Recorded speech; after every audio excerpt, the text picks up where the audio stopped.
الحمدللہ رب العالمین والصلاة والسلام علی سید الانبیاء والمرسلین اما بعد۔ عزیز دوستو اور اسلامی بھائیوں، ابھی ہم ذوالقعدہ کے مہینے سے گزر رہے ہیں اور چند دنوں کے بعد ذوالحجہ شروع ہونے والا ہے۔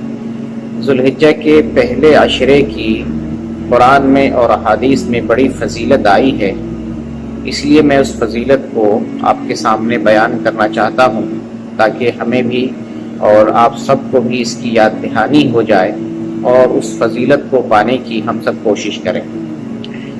ذوالقعدہ یہ بھی حرمت کے مہینوں میں سے ہے، اس کے بعد ذوالحجہ وہ بھی حرمت کے مہینوں میں سے ہے، اس کے بعد محرم وہ بھی عظمت اور حرمت کے مہینوں میں سے ہے، پھر اس کے بعد رجب کا مہینہ یہ حرمت کا مہینہ ہے۔ اللہ رب العالمین نے 4 حرمت کے مہینے بنائے ہیں، ان میں سے ذوالحجہ بھی ایک حرمت کا مہینہ ہے۔ ذوالحجہ کے پہلے عشرے کی بہت ساری فضیلتیں قرآن میں اور حدیث میں وارد ہوئی ہیں۔ میں پہلے کچھ نصوص کو ذکر کر کے ذوالحجہ کے پہلے عشرے کی فضیلت کو واضح کر دیتا ہوں، پھر اس کے بعد اس عشرے میں ہمیں کیا کرنا چاہیے ان اعمال کو بھی مختصر طور پر آپ کے سامنے بیان کرنے کی کوشش کروں گا۔ ذوالحجہ کا پہلا عشرہ وہ عشرہ ہے جس عشرے میں حج جیسا اسلام کا اہم رکن آتا ہے۔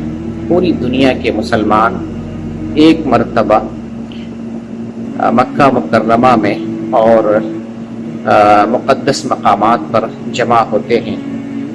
طواف کے دوران، سعی کے دوران، مزدلفہ میں، مینا میں، عرفہ میں، ان سارے مقامات پر دنیا کے وہ مسلمان جن پر اللہ رب العالمین نے حج فرض کیا ہے وہ سب اکٹھا ہوتے ہیں اور ایک طرح سے ایک رنگ میں ایک ساتھ اللہ کی بندگی اور عبادت کرتے ہیں۔ تو حج جیسا عظیم عبادت، عظیم کام اسی عشرے میں انجام دیا جاتا ہے۔ اسی طریقے سے ابراہیم علیہ السلام نے جو اپنے بیٹے کی قربانی دی تھی، اس قربانی کی یاد بھی اسی عشرے میں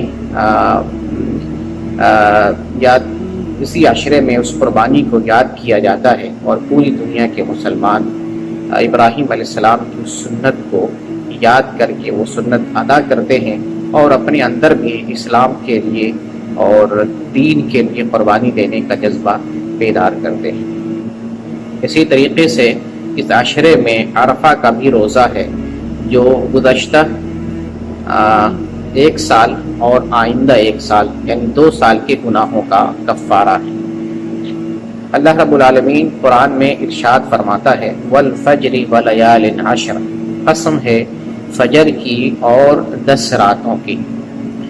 جہاں اللہ رب العالمین جس چیز کی قسم کھاتا ہے اس چیز کی اہمیت اور فضیلت جو ہے واضح ہوتی ہے، چنانچہ یہاں پر اللہ تعالیٰ فجر کی قسم کھا رہا ہے، فجر کی اہمیت واضح ہوتی ہے، اور 10 راتوں کی قسم کھا رہا ہے تو 10 راتوں کی فضیلت واضح ہو رہی ہے۔ یہاں پر 10 راتوں سے کیا مراد ہے، اس سلسلے میں مفسرین نے ذکر کیا ہے کہ یہاں پر ذوالحجہ کے پہلے عشرے کے 10 دن مراد ہیں، جیسا کہ عبداللہ ابن عباس رضی اللہ عنہما سے منقول ہے اور بہت سارے مفسرین اس بات کے قائل ہیں۔ اسی طرح سے اللہ رب العالمین سورہ حج میں ارشاد فرماتا ہے وَيَذْكُرُ اسْمَ اللَّهِ فِي أَيَّامٍ مَّعْلُومَاتٍ، اور معلوم دنوں میں اللہ کا نام لیا کرو۔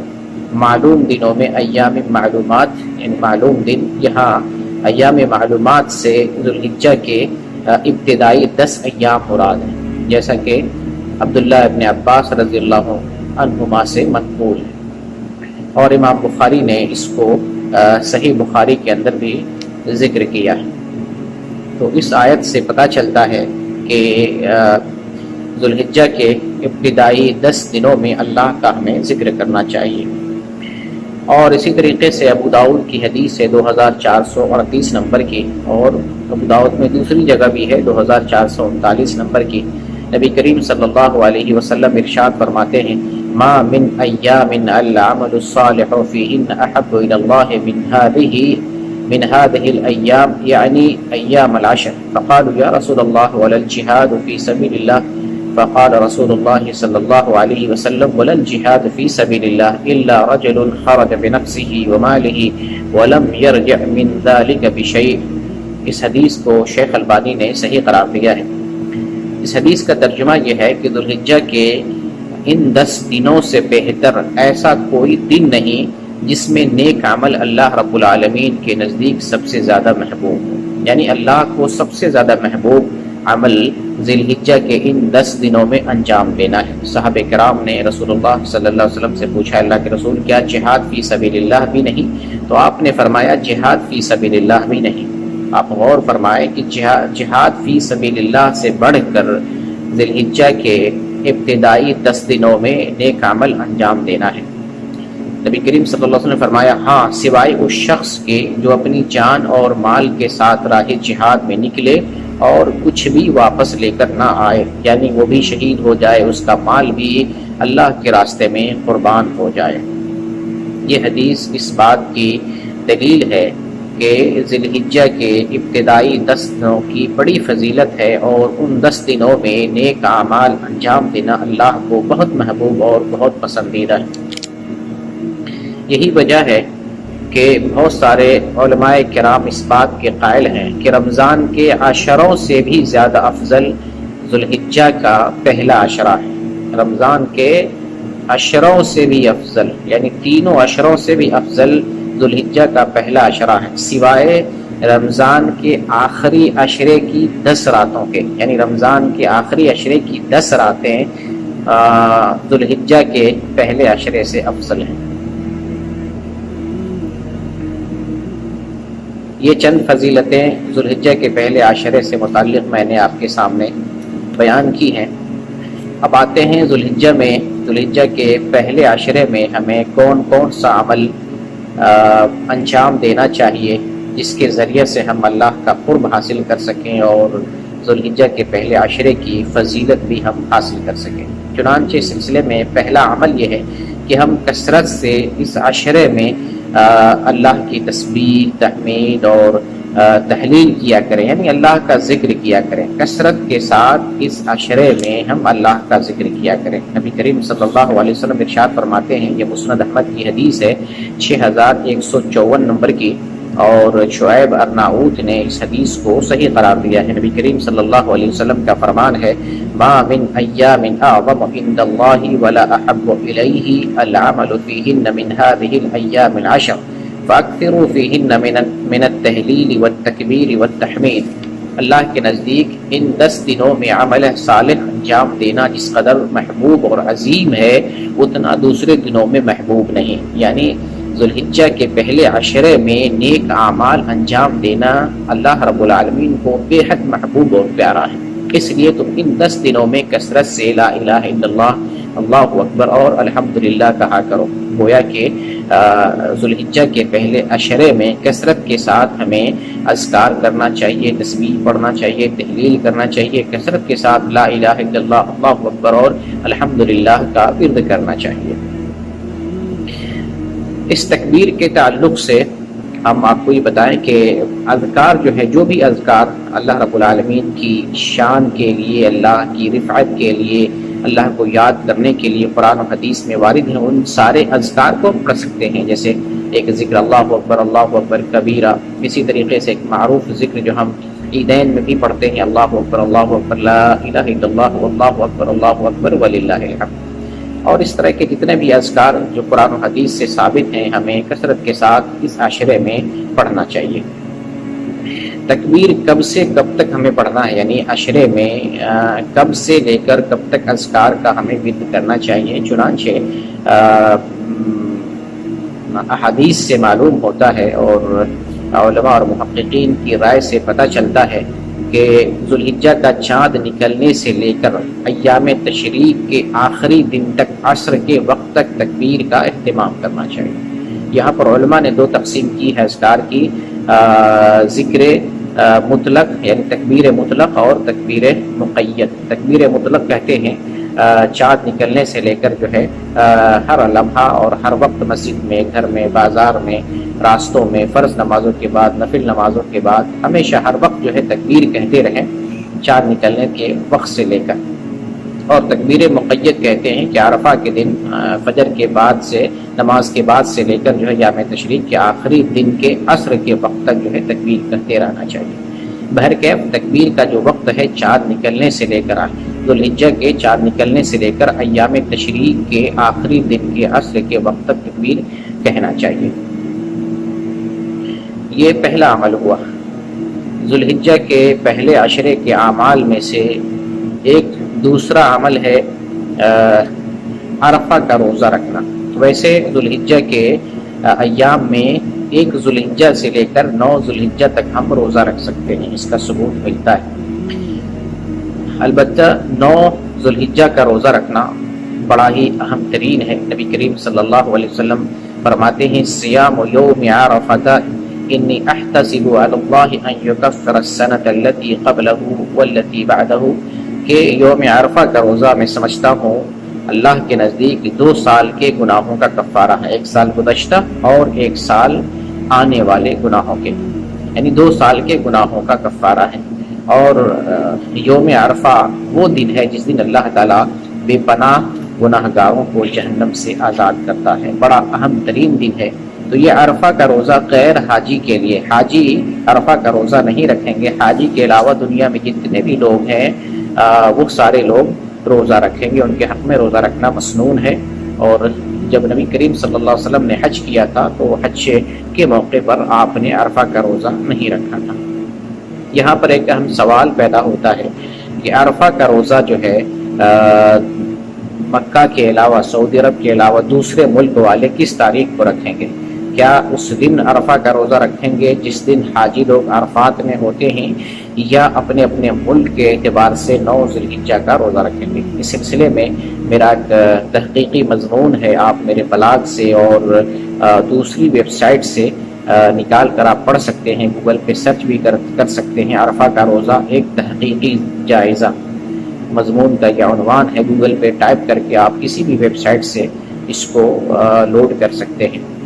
اور وہاں پر میں نے ترجیح دی ہے کہ عرفہ کا روزہ دنیا والے جو ہے اپنے ملک میں ذوالحجہ کے حساب سے 9 تاریخ کو رکھیں گے، یعنی اپنے ملک کی تاریخ کے اعتبار سے 9 ذوالحجہ کا روزہ رکھیں گے۔